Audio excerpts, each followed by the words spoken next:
俄乌合作生产远程武器，27分钟打击莫斯科。俄罗斯宣战德国，同时将重要资产撤出金牛座打击范围。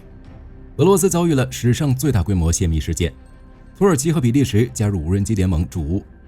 乌军继续空袭打击俄先锋军工厂。朝鲜向俄转让100枚弹道导弹。德国组建7个新北约旅，共4万名士兵。印尼再添8至16架阵风。马斯克推出政府效率部。精彩资讯马上开始。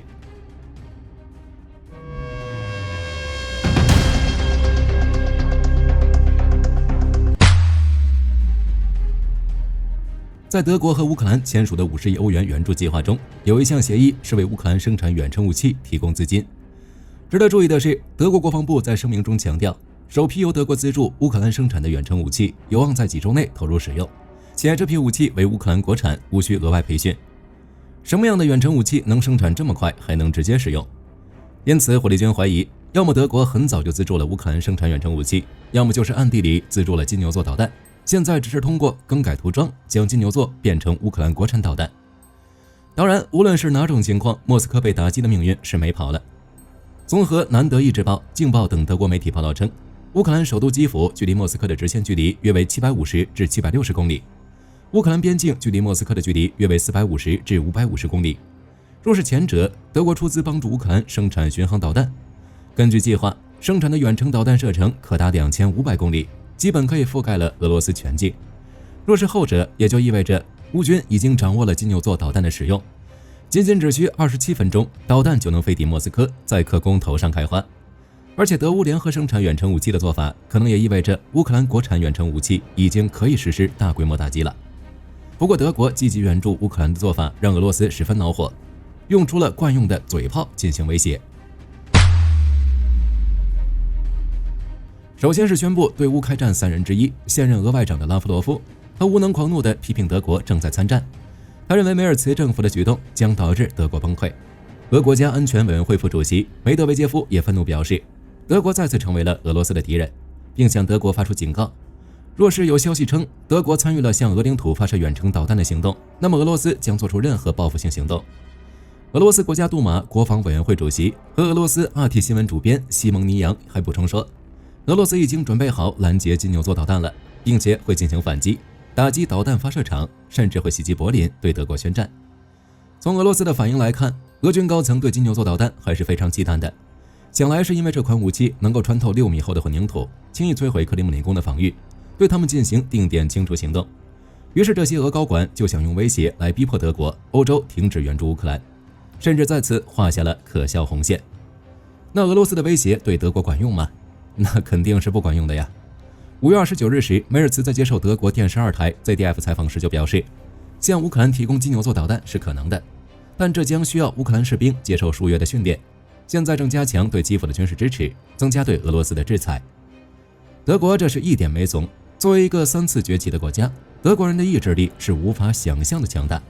且攻击柏林就触发了北约第5条款，意味着向北约宣战。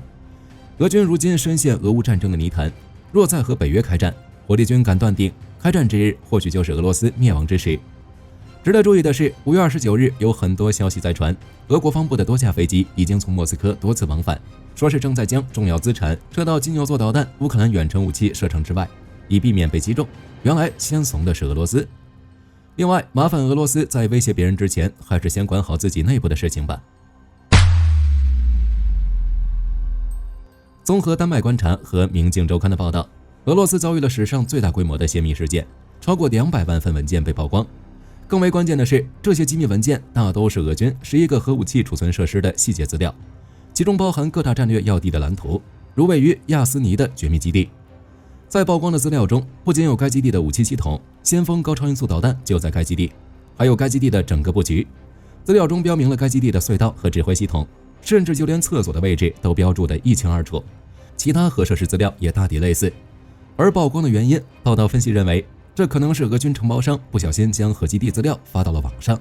接着被专业的情报分析师整理了出来。目前莫斯科方面尚未发表回应声明，相关消息有待证实。而一旦确认这也是俄罗斯史上遭遇的最大泄密事件，同时也意味着北约情报机构将能够获知俄军核设施的全貌，并轻而易举地从中找出薄弱环节。另一方面，北约对乌克兰的援助也正在大力升级，如芬兰与乌克兰签署成立庇护所联盟的文件，计划到2027年建立2300个民防庇护所，到2030年再建成3000个。又或是土耳其和比利时也加入了由拉脱维亚和英国共同领导的无人机联盟，目前已经有20个国家参与该联盟。据悉，在今年，无人机联盟成员国将拨款27.5亿欧元援助乌克兰，专门用来支持乌克兰的无人机。而据统计，自2024年成立以来，该联盟对乌克兰的援助总额已经达到了45亿欧元。无人机已成为乌克兰的代表武器。火力军很喜欢的一句话：战争最重要的并不是多么尖端的武器系统，只有适应战争的武器才是最好的武器。乌军的无人机战法充分展示了什么是高手在民间，不仅能远击莫斯科，研制出无人机母舰 GoGoM， 还能在前线用水桶加气管加雷管加无人机秒变空中喷火机，驱逐或清除隐藏在树林内的俄军。如今的乌克兰已拥有世界最庞大的无人机编队。这里介绍一下乌军的 GoGoM 无人机母舰。综合美国战争研究所和福布斯新闻的报道， GoGoM 是一种可重复使用的无人机，能够携带2架 FPV 无人机，可执行针对俄军事目标的自主任务。其单向射程为300公里，返回再利用的航程为100公里。在执行任务时， GoGoM 无人机母舰和兼容的 FPV 无人机利用先进的传感器和人工智能的组合来自动定位，并自主执行预设任务。目前乌克兰方面每月可生产多达50架 GoGoM 无人机母舰和多达400架兼容的一次性 FPV 无人机。据乌克兰数字化转型部长费多罗夫证实，乌克兰已经部署了 GoGoM 无人机母舰，其实战效果有待后续在战场上的验证。而俄军在经历3年的毒打后，也开始重视无人机。据说俄罗斯都已将生产面包的流水线改成组装无人机的传送带，可见俄军队正在利用这场战争快速转型，通过修改自身的军工发展方向来反制北约武器。当然，在战略武器这块，俄罗斯依旧牢牢盯死美国，大力发展那些能够威胁华盛顿、纽约的武器，如锆石、先锋导弹等。这也是火力军不明白为什么特朗普要偏帮普京的原因之一。前线方向，乌军无人机正继续袭击莫斯科、圣彼得堡、列佩茨克等地。据开源情报报道，俄罗斯第2大城市圣彼得堡的先锋军工厂一带发生了爆炸，并伴有明显的火光和爆炸声。事故原因不知道是技术故障还是乌克兰发起的远程打击。值得注意的是，先锋工厂不仅是圣彼得堡最重要的军工厂之一，它还是整个俄罗斯历史最悠久的企业之一。长期以来，它都为俄军生产无线电电子配件以及其他的所谓精密产品。而这段时间，乌克兰对俄罗斯境内的空袭有一个明显的趋势，那就是越来越针对俄罗斯的高科技企业。因此，这次袭击很可能是乌军所为。话音未落，莫斯科地区也遭到了新一轮空袭，再度导致当地各大机场关闭。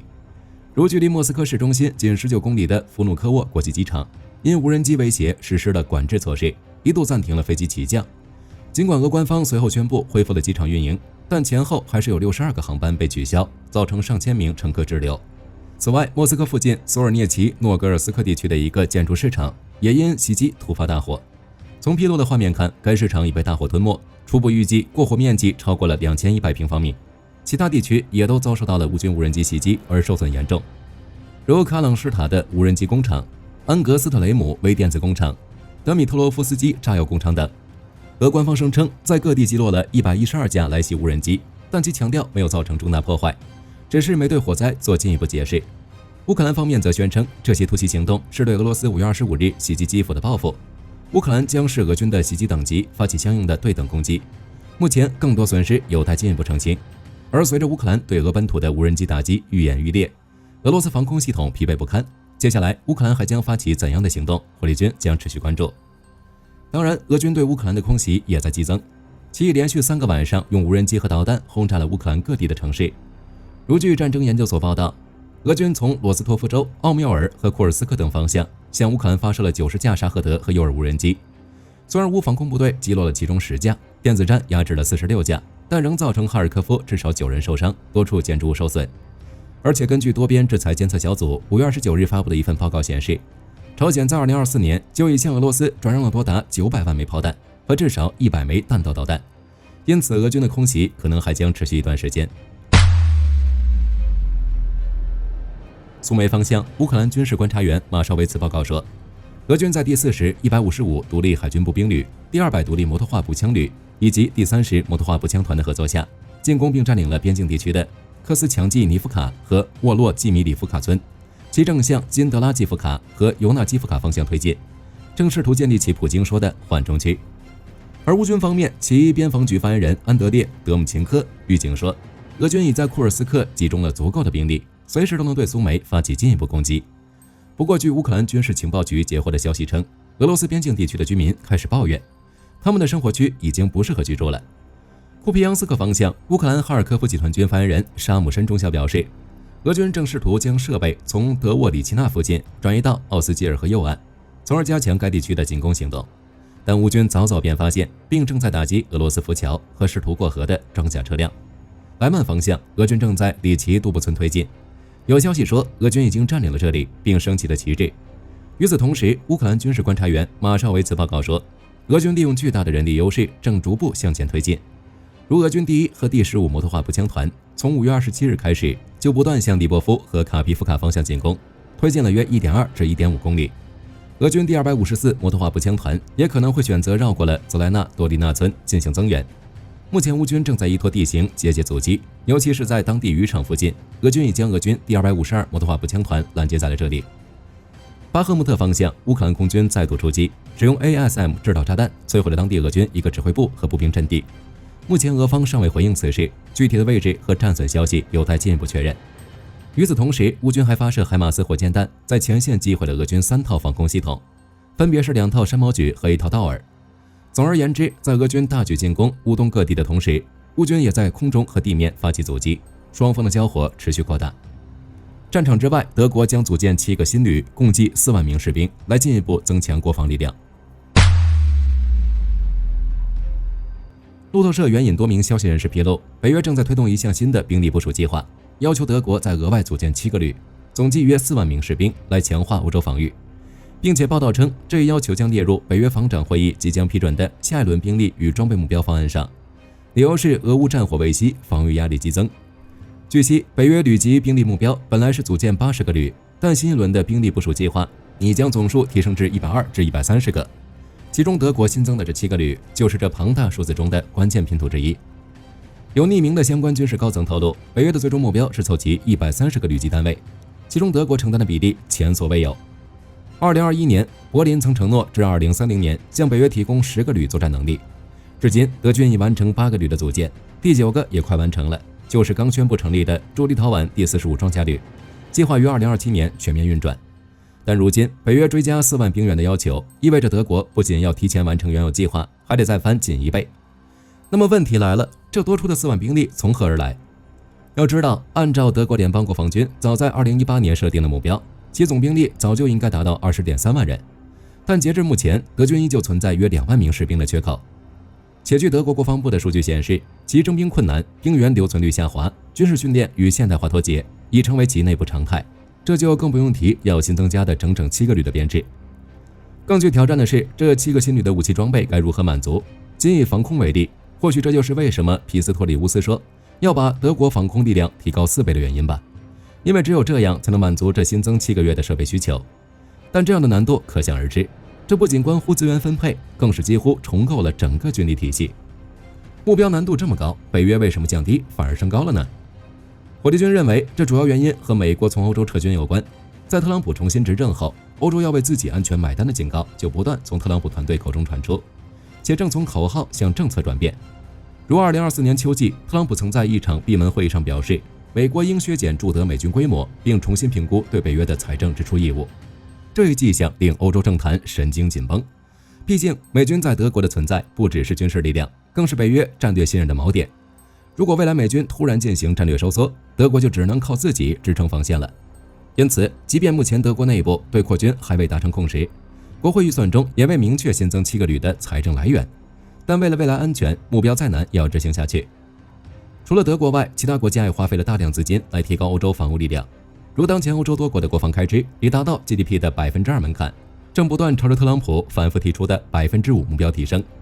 目前唯一欠缺的是欧洲需要一个真正的领头羊，以求在未来危机中能统筹整个欧洲的资源，不依靠美国度过危机。据军队认可报道，法国总统马克龙在访问印尼并与印尼总统佐科会晤后，与雅加达共同召开记者会。宣布双方将进一步强化战略国防伙伴关系，并针对多项海陆空装备展开高层磋商。其中空军方面，印尼可能将再度引入8至16架阵风战机，具体数量将视印尼国防预算编列而定。若双方进一步签署订单，这将是继2022年的42架订单后再度追加数量。尽管目前交付延期，印尼尚未获得战机，但首批预计会在2026年初到货。与此同时，法印两国空军已展开实质合作，包括法国战机定期参与飞马区域兵力投射任务，协助印尼熟悉阵风战机作战环境与性能，并强化双方在战术、训练与后勤层面的协调。报道称，预计交付给印尼的战机将包括单座的阵风 C 型和双座的阵风 B 型。这些战机可能是 F3R 或 F4 的版本，可支持多种弹药，包括云母和流星空空导弹、SZLP 巡航导弹、飞鱼反舰导弹以及 ASM 导引炸弹等。加上机体内部的30毫米机炮，将大幅提升印尼空军的作战潜力。据航空爱好者网报道，芬兰已于5月26日至29日举行了巴纳25战备道起降演训。本次演训地点是蒂卡克斯基的 E75 高速公路战备道。演训内容是在该战备道进行起降训练，参与者包括20余架盟邦军机和近2000名官兵。值得注意的是，芬兰空军除 F-15参演之外，FA-18CD 也使用高索进行了快速刹停训练。与此同时，荷兰也首度出动2架 F-35A 飞抵芬兰，参与战备道起降演练，来强化盟友之间作业的互通性，并验证了战时疏散与战地保存等多项能力。此外，报道还说，战备道起降本是芬兰空军定期的训练科目，但其加入北约后，已于2023年与2024年分别邀请挪威与美国空军 F-35A 实际执行战备道演训。